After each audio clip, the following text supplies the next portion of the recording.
Ruth, chapter 1. In the days when the judges ruled, there was a famine in the land, and a man from Bethlehem in Judah, together with his wife and 2 sons, went to live for a while in the country of Moab. The man's name was Elimelech, his wife's name Naomi, and the names of his 2 sons were Mahlon and Chilion. They were Ephrathites from Bethlehem, Judah, and they went to Moab and lived there. Now Elimelech, Naomi's husband, died, and she was left with her 2 sons. They married Moabite women, one named Orpah and the other Ruth. After they had lived there about 10 years, both Mahlon and Chilion also died, and Naomi was left without her 2 sons and her husband. When she heard in Moab that the Lord had come to the aid of his people by providing food for them, Naomi and her daughters-in-law prepared to return home from there. With her 2 daughters-in-law, she left the place where she had been living and set out on the road that would take them back to the land of Judah. Then Naomi said to her 2 daughters-in-law, "Go back, each of you, to your mother's home. May the Lord show kindness to you, as you have shown to your dead and to me. May the Lord grant that each of you will find rest in the home of another husband." Then she kissed them, and they wept aloud and said to her, "We will go back with you to your people." But Naomi said, "Return home, my daughters. Why would you come with me? Am I going to have any more sons who could become your husbands? Return home, my daughters. I am too old to have another husband. Even if I thought there was still hope for me, even if I had a husband tonight and then gave birth to sons, would you wait until they grew up? Would you remain unmarried for them? No, my daughters. It is more bitter for me than for you, because the Lord's hand has gone out against me." At this they wept again. Then Orpah kissed her mother-in-law goodbye, but Ruth clung to her. "Look," said Naomi. "your sister-in-law is going back to her people and her gods. Go back with her." But Ruth replied, "Don't urge me to leave you or to turn back from you. Where you go, I will go, and where you stay, I will stay. Your people will be my people, and your God, my God. Where you die, I will die, and there I will be buried. May the Lord deal with me, be it ever so severely, if anything but death separates you and me." When Naomi realized that Ruth was determined to go with her, she stopped urging her. So the 2 women went on until they came to Bethlehem. When they arrived in Bethlehem, the whole town was stirred because of them, and the women exclaimed, "Can this be Naomi?" "Don't call me Naomi. She told them. Call me Mara, because the Almighty has made my life very bitter. I went away full, but the Lord has brought me back empty. Why call me Naomi? The Lord has afflicted me. The Almighty has brought misfortune upon me." So Naomi returned from Moab, accompanied by Ruth the Moabitess, her daughter-in-law, arriving in Bethlehem as the barley harvest was beginning. Chapter 2. Now Naomi had a relative on her husband's side from the clan of Elimelech, a man of standing, whose name was Boaz. And Ruth the Moabitess said to Naomi, "Let me go to the fields and pick up the leftover grain behind anyone in whose eyes I find favor." Naomi said to her, "Go ahead, my daughter." So she went out and began to glean in the fields behind the harvesters. As it turned out, she found herself working in a field belonging to Boaz, who was from the clan of Elimelech. Just then Boaz arrived from Bethlehem and greeted the harvesters. "The Lord be with you." "The Lord bless you," they called back. Boaz asked the foreman of his harvesters, "Whose young woman is that?" The foreman replied, "She is the Moabitess, who came back from Moab with Naomi. She said, 'Please let me glean and gather among the sheaves behind the harvesters.' She went into the field and has worked steadily from morning till now, except for a short rest in the shelter." So Boaz said to Ruth, "My daughter, listen to me. Don't go and glean in another field, and don't go away from here. Stay here with my servant girls. Watch the field where the men are harvesting, and follow along after the girls. I've told the men not to touch you. And whenever you are thirsty, go and get a drink from the water jars the men have filled." At this she bowed down with her face to the ground. She exclaimed, "Why have I found such favor in your eyes that you notice me, a foreigner?" Boaz replied, "I've been told all about what you have done for your mother-in-law since the death of your husband, how you left your father and mother and your homeland and came to live with the people you did not know before. May the Lord repay you for what you have done. May you be richly rewarded by the Lord, the God of Israel, under whose wings you have come to take refuge. May I continue to find favor in your eyes, my Lord. She said, You have given me comfort and have spoken kindly to your servant, though I do not have the standing of one of your servant girls. At mealtime, Boaz said to her, Come over here. Have some bread and dip it in the wine vinegar. When she sat down with the harvesters, he offered her some roasted grain. She ate all she wanted and had some left over. As she got up to glean, Boaz gave orders to his men. Even if she gathers among the sheaves, don't embarrass her. Rather, pull out some stalks for her from the bundles and leave them for her to pick up, and don't rebuke her. So Ruth gleaned in the field until evening. Then she threshed the barley she had gathered, and it amounted to about an ephah. She carried it back to town, and her mother-in-law saw how much she had gathered.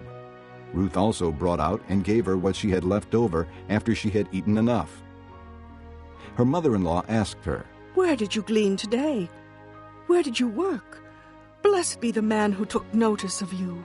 Then Ruth told her mother-in-law about the one at whose place she had been working.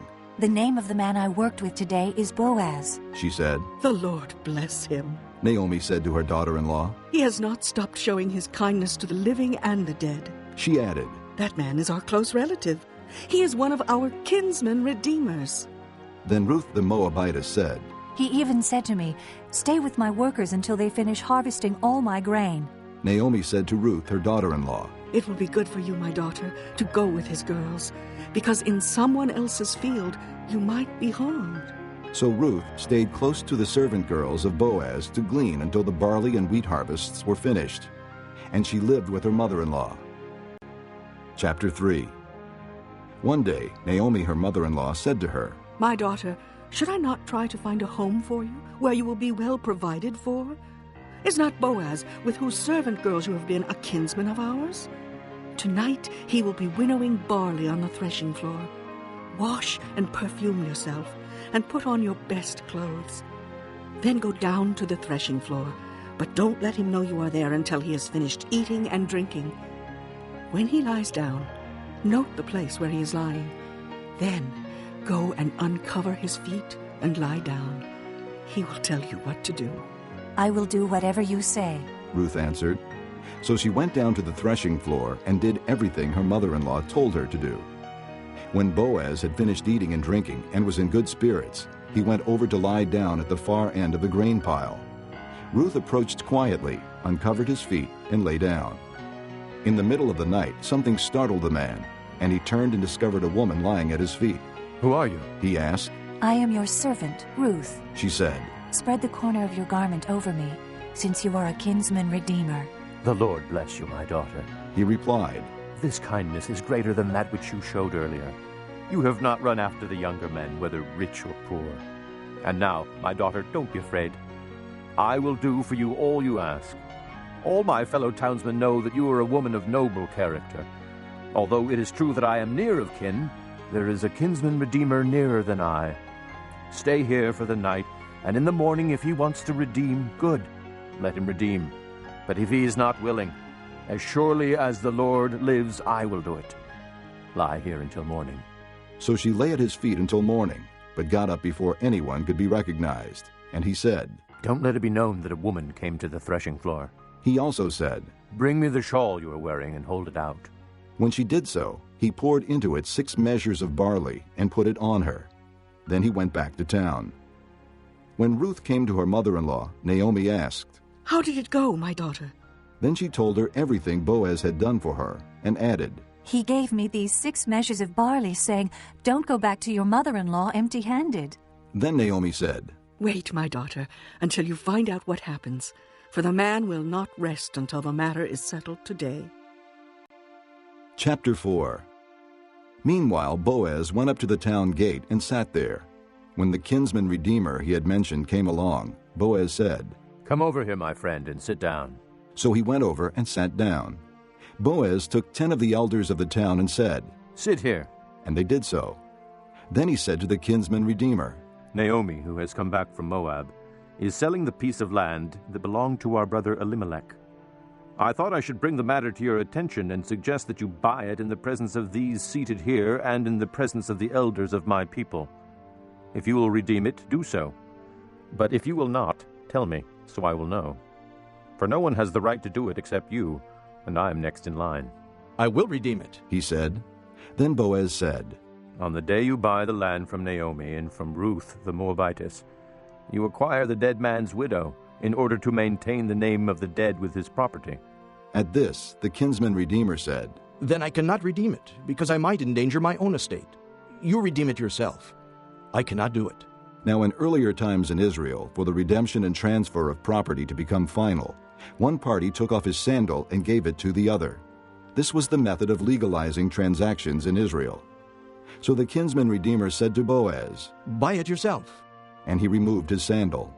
Then Boaz announced to the elders and all the people, "Today you are witnesses that I have bought from Naomi all the property of Elimelech, Kilion, and Mahlon.